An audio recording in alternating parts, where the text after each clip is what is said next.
Welcome to Divine Love Talk with Dr. Parthenia Grant, where we talk about health, well-being, and the love of the divine that exists in all of us. Now, here's your host, Dr. Parthenia Grant. Hi there, it's Dr. Sarah Larson. I'm filling in for Dr. Grant today, and I am so excited that you're here with us. We are talking about some of my favorite things, and with one of my favorite people on the planet, Greg Roach, is in the house. He has traveled the world as part of his company. He has a company called Spirit Quest Tours. He channels a group called the Council of Light, and he is actually he's an author as well, a contributor to the modern day alchemist in the land of the pharaohs. He is back from Bali and here with us at CRN Studios, and I'm so excited to talk with you. I'd love to talk with you about some of the tours that we've done and about this latest tour, and also about A Course in Miracles. We're doing another tour in Egypt coming up, and we really want to highlight the miracles that have occurred in Egypt and occur throughout your life and the stories that you share.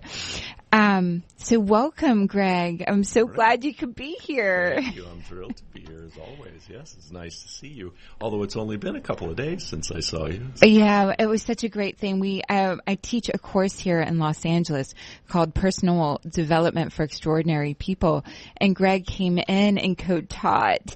And the class just loved you so much, and the Council of Light so much. They were so excited to have you come back. I said, yes, we'll definitely have Greg come back. And your stories are so... I love how you share. I love how the council shares through you. It's such a beautiful experience. Yeah, well, it's very interesting because they take their energy, their frequency, their wisdom, and they need to step it down, so to speak, to something that's accessible to, those of us that are incarnate at the moment. That's ultimately their goal, and that's, the work that I'm called to do, and I know that the work that you're called to do and that thousands of others are called to do is to be that, literally channel that conduit for this information coming through. The way that I see it, sometimes we can, I have a cute little dog named Angel. She is just the cutest thing. And when we want Angel to do certain things, we communicate with her through images and feelings. And we get her to get off the bed or the couch when company's over, or not lick a friend that's afraid of dogs by sort of these images that we send her, and she obeys because we've done this over time with her. And I see the Council of Light communicating with us in similar ways, like we do with our puppy. And she's not a puppy anymore. She's like a year and a half, but she's so precious to us. We still call her puppy. Right. We're in puppy love with her. My mom still thinks of me as her puppy. So and so I see the council just communicating with us, and the degree of love that I have for our sweet puppy Angel, I feel they have for us, because they've cultivated their experience in life so much. And when I say in their existence, in their dimensions, so much they've cultivated. Can you describe what it's like when you're bringing this information through, and does it occur differently when you're, say, in Bali with Spirit Quest Tours, or in Egypt, or in different locations? Well, it's a fascinating thing to experience subjectively. For a long time when I did it, because I've been doing it for many years now, for a long time I was a trance channel, and I would be hypnotized and just be out of the equation completely. And several years ago, I sort of took the practice to another level of my involvement. So now I can bring them through, fairly spontaneously. But the other night in the class, we were just speaking, you and I, and we were in a dialogue with everybody. And you probably remember halfway through, they just decided, okay, it's time. Yes. And they just came through like a freight train. And, you were speaking, and I suddenly went, so it's very interesting to be suddenly in that place as I said, for a long time, I would just completely check out.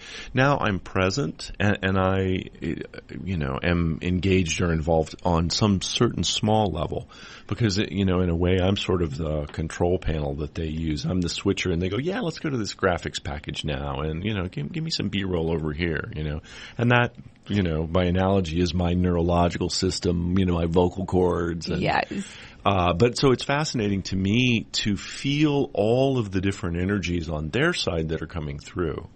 Because in our terms, we'd say, well, this is, there are multiple people or personalities or souls or incarnations that are engaged.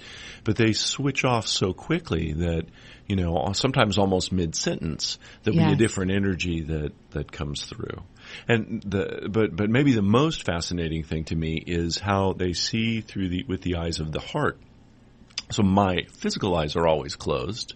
Yes. But I am so aware of the energy imprint of the soul vibration of every individual that's in the room, because they perceive and they apprehend on such a different level than we do with our kind of gross physical senses.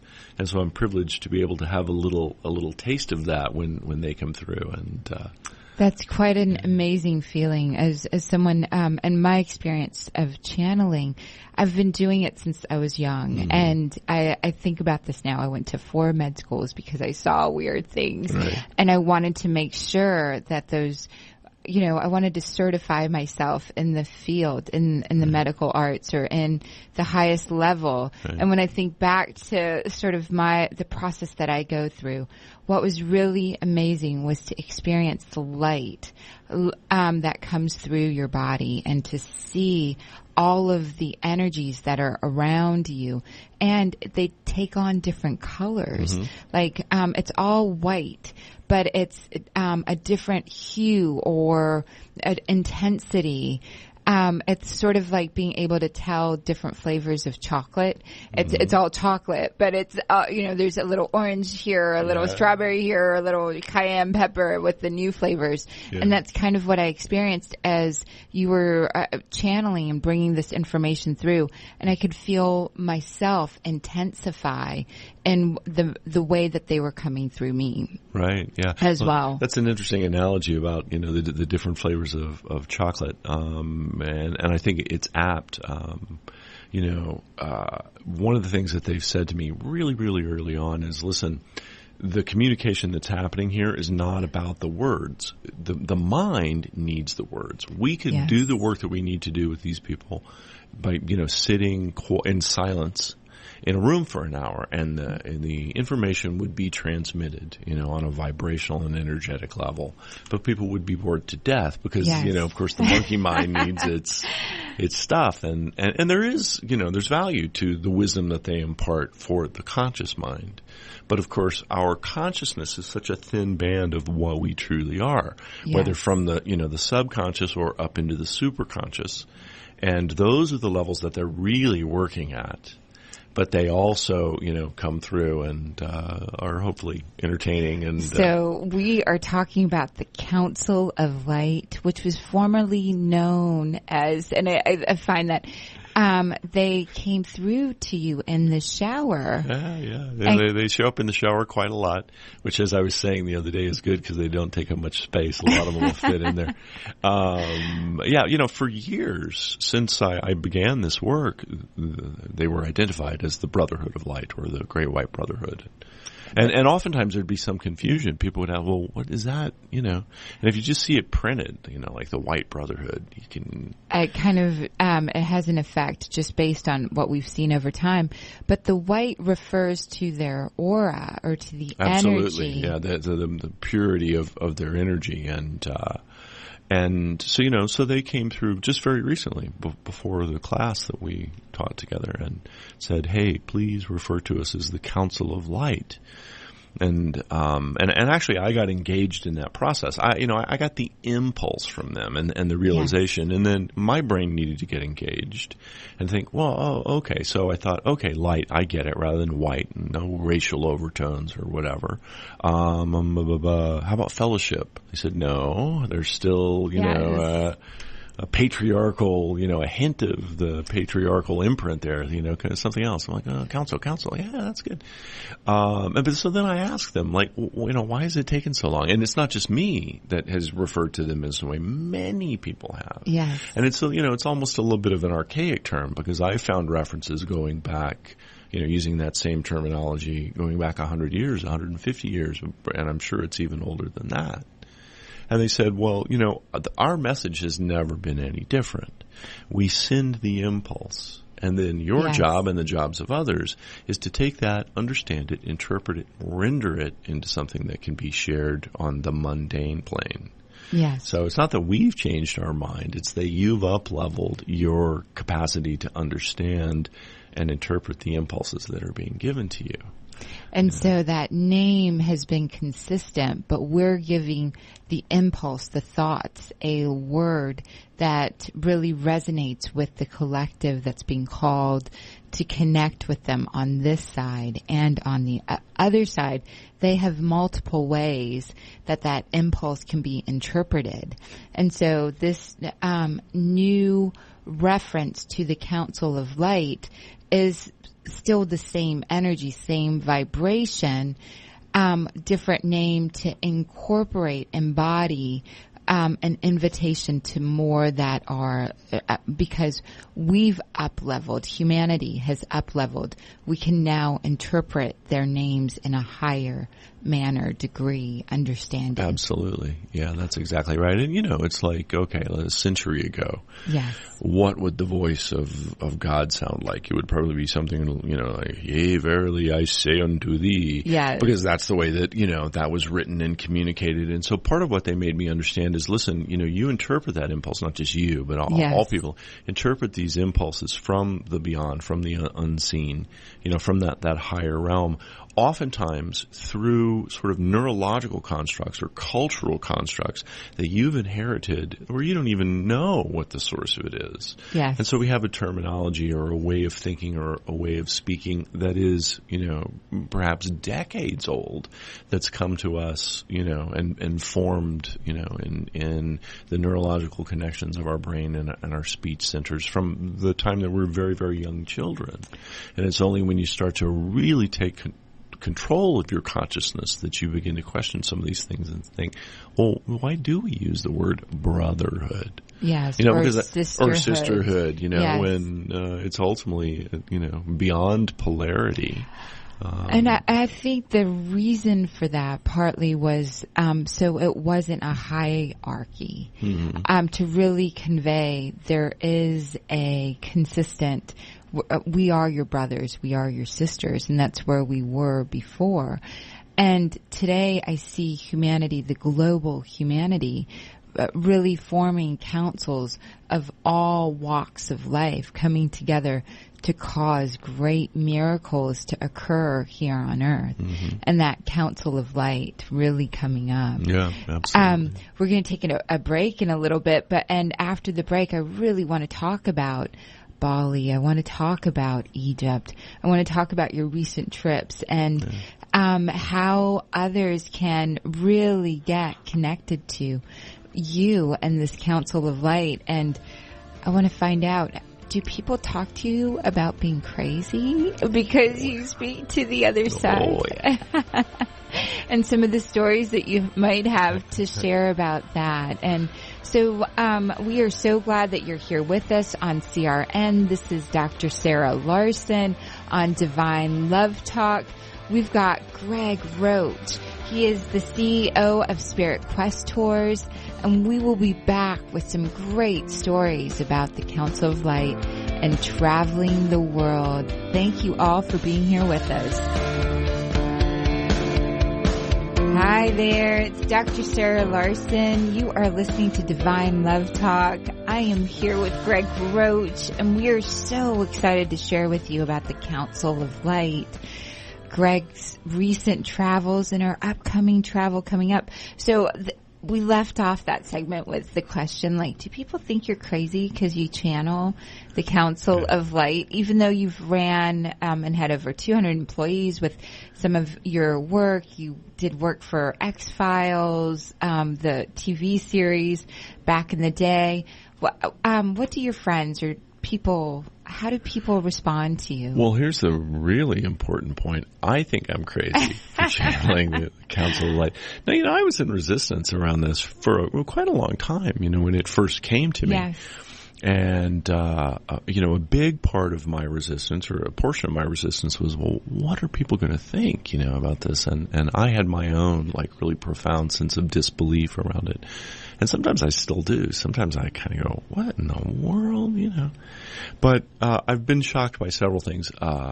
First of all, the number of people, from very unexpected quarters, will I receive either interest or support. Yes. And I'll be hesitant to, bring it up and with particular people, because you think, oh, well, they're not going to get this. Yeah. And invariably, those are the ones that surprise me the most. Oh, well, my mother was a channel, or, I speak to angels every day, or I can see your aura right now, or you're like, what? Thank you, officer. Right? So, one of the things that I've learned is to discharge my concern, about, first of all, what do people think, but also more importantly, my assumptions about where an individual person may or may not be along the spectrum of belief or experience. Yeah. And then sometimes the impulse just comes up and they're communicating, just communicate. The impulse will come in so clearly, and the words that will resonate in the heart of the person that you're looking at come straight through, and they're like, where did that come from? We just met. You're, right. Giving me a receipt.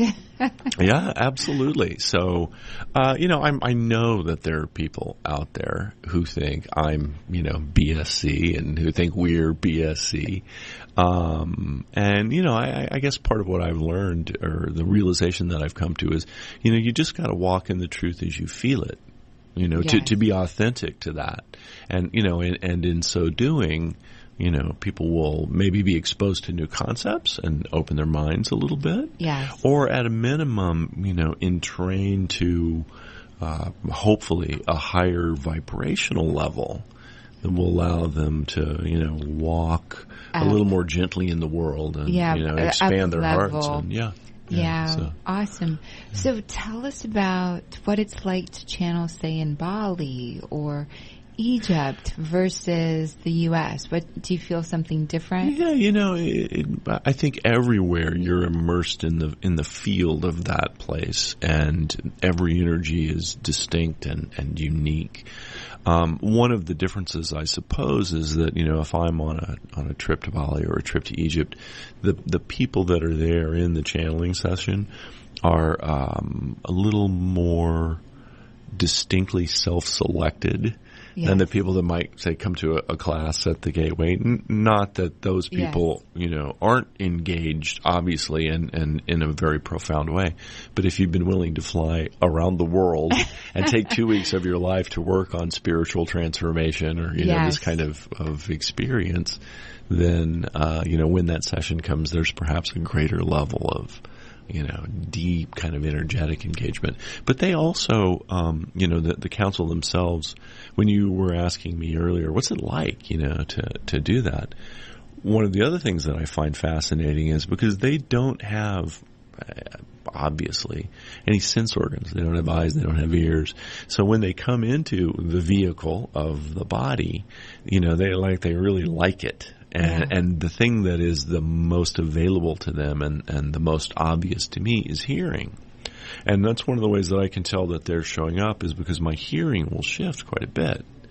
When we're looking at something, and when you really focus on something, it's like there's such a selective perception that happens. Like right now, I'm focused on your face, and all of my peripheral vision kind of closes down. And our hearing, in theory, we should be able to take in a much wider and more simultaneous stream of information. But, we focus in on something, the sound that we're hearing. Whereas with them, they just broaden it out. and they hear and perceive of these things simultaneously. So. Isn't that amazing? And I think hearing is one of the aspects that we are so, it shows how much of our brain we're utilizing that ability to hear. And when we come back from break in just a minute or two, we're going to talk so much more about Egypt and Bali and how each of us is psychic or has the capacity to be able to tune in and hear, feel, smell, or taste what through our own senses what's being shared by the Council of Light and those that are communicating. It's Dr. Sarah Larson on CRN here with Greg Roach. You are on with Dr. Sarah Larson and Greg Roach. Greg Roach is the CEO of Spirit Quest Tours. He channels beautifully the Council of Light, which was formerly known as the Brotherhood or Sisterhood of White Light or the White Brotherhood. These are a council of beings that have such great love for humanity that they come through and deliver concise, precise messages for each person that they're communicating with, messages to open their heart, to experience a greater degree of aliveness and a sense of power, ability to shift things in your own life. At break, right before we went to break, we started talking about how it sounds different. Or the question was really, what does it feel like in Bali or in Egypt or versus the U.S. and some of the other places like Africa, other places that Spirit Quest goes, you go. What's that like? Yeah, well, so that's one of the fascinating things is because their perception of sound is so different from my daily perception, which again is about centering in on, one thing and isolating something from everything else that's happening. Yes. They have this capacity to perceive kind of in a 360 degree sphere. So every sound that comes in, they're aware of it equally, which we all could do on a daily basis, but we don't. Our brains typically don't work that way.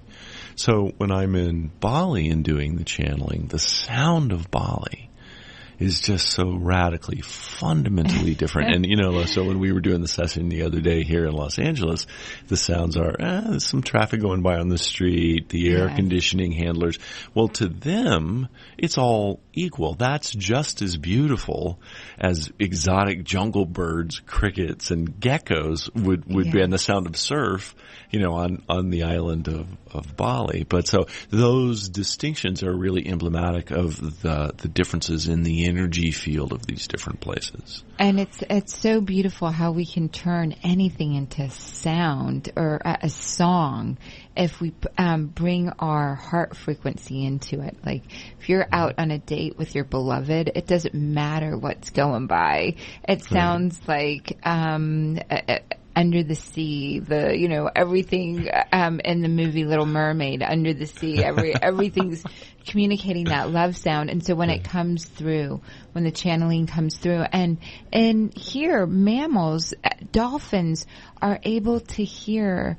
They use more of their brain and are able to hear vibrations of dis-ease or in other mammals that are nearby, and they can send out a sound vibration of healing. And that's one of the things that the council does so beautifully. I love the story that you shared the other day of right before your trip out going to the Playboy Jazz Fest story. Would you share that story with us? That was fascinating. I was leaving for Bali. And I was extremely, extremely busy. And a friend of mine called me up and said, "Hey, I got box seats to the Playboy Jazz Festival. Come along." And we had gone several years in a row. And I wanted to go, but I was all conflicted. Oh, I'm so busy. And I was really, really, really in resistance about it. Finally, I'm like, all right, to heck with it. I'm going to go. But the whole time I'm sort of unsettled because I'm thinking, this is stupid. I need to be working. I need to be preparing for my trip. So we get there and we sit with a couple, there are four of us in the box, and they're total strangers. The man's very friendly. The woman is very closed off, and you can just feel something in her. Yes. You can feel this knot of pain that's inside of her, but you really can't identify it or understand it. And so it's a beautiful day, and the music is great, and they start to the husband offers us some beers, and we have a few beers, and then one of the first things that the woman shares with us, she says, "This is the first time that I have really been out in public since my daughter was murdered." And so when you hear that, right, my God, what do you say? She's like, "Oh, I'm so sorry." Well, what happened was her daughter was the victim of a hate crime, as was her daughter's new husband. It was her only daughter, and they had spoken every day of the daughter's life. And when they got married, the mother's husband said, the father said, why don't we give the newlyweds a little space? Yeah. And these poor people had only been married a couple of weeks when this racial hate crime occurred, and they were both killed. So, the woman tells us this story, and we're just, again, how do you respond? Especially it's someone you don't even know. So we're listening to the music, listening to the jazz festival. I have another beer, and normally I'm very scrupulous about my state of consciousness. So you won't drink or do any mind altering substances. Exactly. When the counsel comes through, exactly, yeah. And I won't even have coffee when I know that we're going to be doing the work, and then all of a sudden they show up. And they're knocking very loudly on the door, and they say literally to me, "We need the room." And I'm like, "What? Excuse me?" I'm in a stadium with 10,000 people, and and I say, "Okay." So I just sort of lean back in my chair and close my eyes and go into a little bit of a trance state. And what I realize is that the higher self, or the higher selves of the mother, the daughter, to a lesser extent, the husband, the young husband who was murdered, they've arrived. Yes. And they need to communicate, and they just need a way to be able to do that. They need something to anchor that energy. And of course, this had been going on, since the murder had occurred, but it's coming through in, dribs and drabs and drips and drops and okay. So I just kind of checked out for about 15 minutes. And at first I'm thinking, well, what's my friend going to think? Is he, does he think I'm napping here? Or, so I just lean back and close my eyes and let it happen, let it flow through me. And then they say, "Okay, thanks." So I come back and I listen to the music. "Give me another beer." But so then, when it was over, several hours later, the woman gave us both a big hug, and she said, "Thank you. This, something's shifted. I feel lighter somehow." And of course, none of this has anything whatever to do with me. And this is something that I really make clear to people is, don't confuse the message with the messenger. Yes. It's very important. But also I realized, that's why I needed to be at the Playboy Jazz Festival. That's why I was feeling such a conflict. It was because they were pushing me, because that was all by appointment. The council knew she would be there. That's right. The council wanted for you to facilitate, and your saying yes was divinely guided to allow this to go through. Exactly. And it's so beautiful, because the relationship that I'm in with my husband, I think it was chosen, and I know it was chosen long before he and I met. Mm-hmm. And some of the most important things that occur in my life are by divine appointment. And so many of the people that went with us to Egypt, I get, choked up as I'm talking about this, tearful, shared how they knew something led them to be there, and that opened them up to deeper levels of life.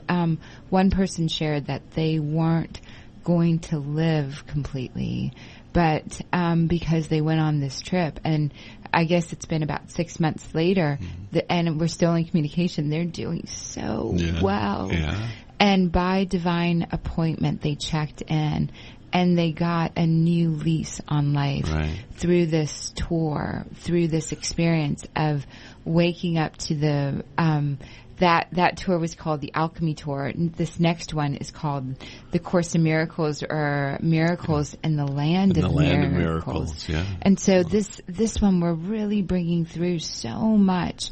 I've been a student of the Course in Miracles, this beautiful book that was channeled, and the Council of Light worked with that so much. And the council is working with us. If a book ever drops on your feet at a bookstore or at the library, pick that book up and really go through it with the knowing that it's meant for you. If it's falling off of a bookshelf, there are other ways that the council communicates through all of our senses. It can come through for each of us. We, like a radio broadcasts, we broadcast information, and we're also receivers. We receive information, and we're able to receive it through sight. For myself, I see very clearly sound, and I know you're sharing so many areas of sound. What other ways do you, or have you experienced others, channeling information coming through? Well, it's interesting when you talk about the idea of divine appointment. I know that absolutely that at the level of our highest selves, at the level of our greatest soul impulse, that there is an amazing degree of orchestration that goes on, which is not to say that anything is predestined, because it's not. It's something very different, you know. And, the first time that I went to Egypt in 1998, my life was so different before that trip. And, I got some information about a trip to Egypt, so I traveled with a group, and I immediately just had this incredible impulse. I have to go and do this. Yes. And I went to my partner at the time and said, I want to go on this trip. She's like, what? Okay. Yeah. And I remember flying into Egypt, the first time flying into Cairo and landing during the day and being able to see, the landscape. And I remember thinking, what am I doing? I need a vacation where I'm like sleeping under a pine tree, and here I am coming to this amazing, desert landscape, and you can see the pyramids. And within a half a day, I began to understand why I had been there. But it took a week until, this big monumental event occurred, when suddenly, the awakening happened. So looking at it in the rearview mirror, I understand, my soul, when that flyer arrived, it could have been one of 100 other pieces of mail that week that just went into the trash can because it didn't make it through the filter of my consciousness. But my soul awareness went, that we got an appointment with destiny there, personal destiny. And so, I guess that one of the things that I have learned is the first impulse, the first awareness is typically the one that is most authentically sourced. For me, speaking from my own personal experience. So like your gut speaks so loudly, that instinct that comes in, careful of this person, or this person's really important to your life. That first impulse, hold on to this, or let that go. That instant without thought impulse. Yeah, absolutely. And so, one of the things that I've learned to do, or that I am learning to do, is to recognize those moments and to be able to separate that from all of the, that grain of wheat, from the mental chaff that then happens, where the small mind gets engaged and begins to go, well, you don't have time to go to the Playboy Jazz Festival because you are getting on a plane, so and that's a really good example. I mean, there was an appointment, again, with a level of personal destiny, not for me, but, for others. And my appointment was with the service that I was in. Yes. And if I had really listened to my small mind, I would have called my friend and said, I just can't. And so, oftentimes when we get into this back and forth or questioning, or you start to try and, attempt to triangulate on something, that's when the little mind's engaged. And the little mind inherently is limited. Yeah. So then, I want to go back, or I always personally try to go back. What was my first impulse? Because that's where the true revelation lies. And it expands you, that first impulse, even though you were busy. The first impulse said, you got to go. Right. And even though it made no logical sense, and the Course in Miracles teaches, it's this beautiful book that there is nothing but love. Anytime fear comes up, it is an illusion that's looking to return to love. And I love the way the Course in Miracles opens up. It basically describes that we can't describe what love is. We can't define it for you, but we can define for you all the blocks to experiencing love. Right. And love is really those miracles. Love is really, we have a block to hearing accurate information, but the first impulse that comes in from this space of wholeness that is communicating love, communicating what will progress your journey to a higher level of experiencing joy, peace, and love, connectivity with all that is in life. Yeah, absolutely. Well, and also for me, I think one of the keys to the impulse, the messages from Spirit, are sort of synchronicities and the recognition of patterns that start to occur. So, for instance, when we were talking about the next trip, next trip to Egypt, and you said, well, what would you think about working with the Course in Miracles? I had been going through the Course in Miracles for about 6 weeks. And of course, it's been around for a while. ACIM has, and there's, been, Marianne Williamson's book is quite well known, and, it was a beautiful, kind of almost reinterpretation or explication on the Course itself. And instantly, when you said it, I went, okay, boom, no accidents here, Yeah. And it's an example of that perfect love, that perfect synergy that casts out all fear. It's like you ask the question, you raise it. And so we are at CRN. We're Divine Love Talk. We're here with Greg Roach. I'm so excited to talk more about, when we come back, about you and how we can reach you, and more about the trip to Egypt. Thank you all for being here with us. It's Dr. Sarah Larson here with Greg Roach, and we are you can spend 2 weeks with us in Egypt coming up. April 2015, we want to invite you. We also want I want people to be able to reach you and connect with you, because I enjoy our conversation so much and I enjoy your work so much. How can we reach you? I am Greg, Greg, at spiritquesttours.com. Pretty easy, 3 words, 2 T's together towards the end, which can throw you off. So, and then, the website is just spiritquesttours.com. And it should be able to find us, zero in space-time to connect with me there. So. And it's Greg Roach. And so you do work with the Council of Light. You help so many open up their heart to being able to let go of past pain, to really embody what's possible for them as well. Right. One of the things that's so amazing to me about the experiences we share with people all around the world is people oftentimes are called to come on these trips because they are at a point of struggle. They are, looking to release, whether it's a disease, the loss of a loved one, the passing of a relationship.